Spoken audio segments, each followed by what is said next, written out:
Yamaka Waga, syair ke-10. Cerita terjadinya syair ini dalam kisah Dewadatta. Suatu ketika murid utama Sang Buddha yang Arya Sariputra dan yang Arya Mahamoggallana pergi dari Savatthi menuju Rajagaha. Di sana orang-orang Rajagaha mengundang mereka bersama 1000 pengikut mereka untuk menerima makan pagi. Pada kesempatan itu, seseorang menyerahkan selembar kain seharga 100.000 kepada penyelenggara upacara untuk didanakan. Dia mengharapkan mereka mengatur dan menggunakan pemberiannya untuk upacara itu. Kalau masih terdapat kelebihan, diberikan kepada siapa saja dari para biku yang dianggap layak. Hal itu juga terjadi jika tidak terdapat kekurangan, maka kain tersebut akan diberikan pada salah satu dari para tera. Karena kedua murid utama mengunjungi Rajagaha hanya pada saat-saat tertentu, maka kain itu akan diberikan kepada Dewadatta yang tinggal menetap di Rajagaha. Dewadatta segera membuat kain itu menjadi jubah-jubah dan dengan bangga ia memakainya. Kemudian seorang biku yang dapat dipercaya dari Rajagaha datang ke Savatthi memberi hormat kepada Sang Buddha dan menceritakan kepadanya tentang Dewadatta dan jubah yang terbuat dari kain seharga 100.000. Sang Buddha berkata bahwa kejadian itu bukan yang pertama kali. Dewadatta telah memakai jubah-jubah yang tidak patut diterimanya.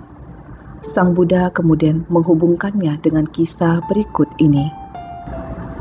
Dewadatta pernah menjadi pemburu gajah pada salah satu kehidupannya yang lampau. Pada waktu itu, dalam hutan tertentu, terdapat sekelompok besar gajah. Suatu hari, sang pemburu memperhatikan gajah-gajah ini berlutut kepada Paceka Buddha.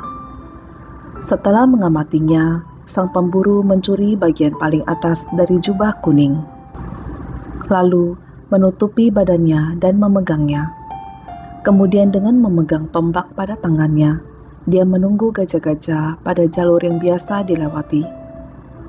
Gajah-gajah datang dan menganggapnya seorang Paceka Buddha. Gajah-gajah itu berlutut dengan membungkukkan badan untuk memberikan hormat. Mereka dengan mudah menjadi mangsa bagi sang pemburu.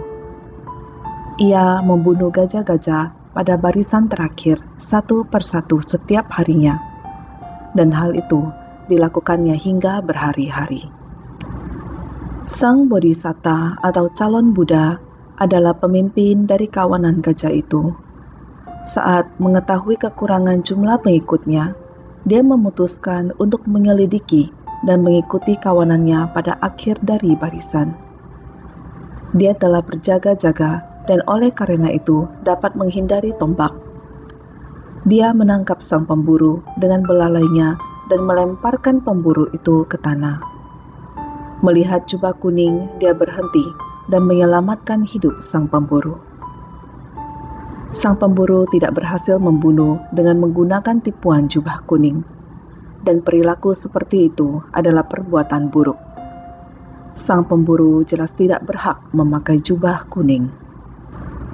Kemudian Sang Buddha membabarkan syair ke-9 dan ke-10 berikut ini.